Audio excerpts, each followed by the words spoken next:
My dopamine receptors are fried. If I'm not scrolling on TikTok, while watching Netflix, while also listening to Spotify as I drift to sleep, I'm not sleeping. So I've decided to take a moment, allow this time for myself to just relax and stop thinking.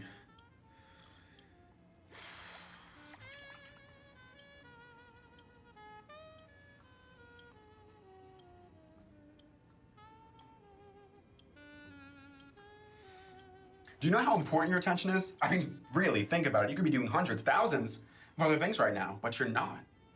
Sometimes you just have to take a second and think about it. Or not think about it. I'm sorry. I feel like I've been losing myself recently. Ironically, the only time that I feel like me is when I'm in my own head or when I'm in, somebody else's son. But I forget what his name is. But I want to say something sexy because the only words are in the last 5 minutes was, "Is it in?" And it's so painfully awkward, but you can't stop now. You already started. And the whole thing is just so embarrassingly human. So you look at him in his extremely unimpressed eyes as you start to think about how out of shape you are. It's been 5 minutes. How are you that out of breath? But despite that, you build up the lung capacity to finally utter the words, "What's your name again?" And that's what I've been spending every Tuesday and Thursday.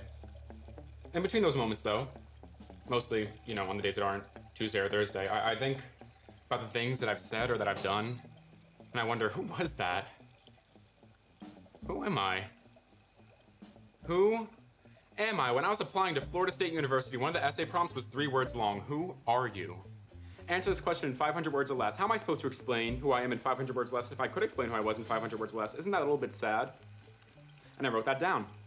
Half of that essay was critiquing that stupid fucking prompt, and then they offered me a scholarship. So now, I am exactly who I never wanted to be. A Floridian. Who am I? Not that, not ever that. You people have year-round hurricane season, human-sized roaches, and Ron DeSantis. Do you know how bad your state has to be for anybody to truly say, "I would rather die in Jersey than live here"? New fucking Jersey. It's everything wrong with the Northeast, and I'd rather be banished to spend out the rest of my days in Camden than spend another waking moment being butt buddies with Ron DeSantis. I should get therapy. I feel so ungrateful. Complaining. What do I have to complain about? I'm a white man. Well, except for, the other thing. But it wasn't until I celebrated my first New Year's in Florida, God's year of 2024. I went to a bonfire with a few people I've never met before. I heard them saying weird things behind my back. But when you grow up like I do, you kind of learn to roll with the punches rather than trust your gut. Moments later, they threw a gallon canister of gasoline onto the fire. Recorded the whole thing too. As it came inches from engulfing us all in flames, they screamed, "It sucks to be a faggot. It sucks to be a flaming faggot." For years, I gave in screaming to the world because it felt like nobody would listen. Now I have you. I never ended up pressing charges against them. I figured there's time for people to change. And then the man who banned gender-affirming care for minors, given parental consent, got reelected.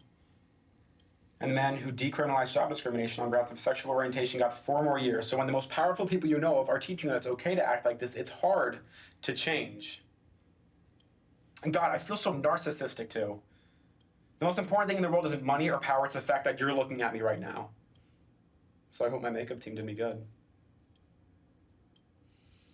And I don't want to make it seem like I have it so hard because I love my life. I love being gay, except for the times that I hate being gay. I hate that I need to be hyper aware of everyone's political ideations. I hate that I need to keep a straight voice in my back pocket just in case. And I hate that my friends' freedoms are constantly being debated in a court of law because some little twink broke Ron DeSantis' cold, black heart. I wish I could time travel. Not so I could fix any of this shit, just so I could go back in time and watch baby sensory videos or something. God, I don't like looking in the mirror much. But when I do, I realize something. There is one person that could fix all of this bullshit. Ron DeSantis.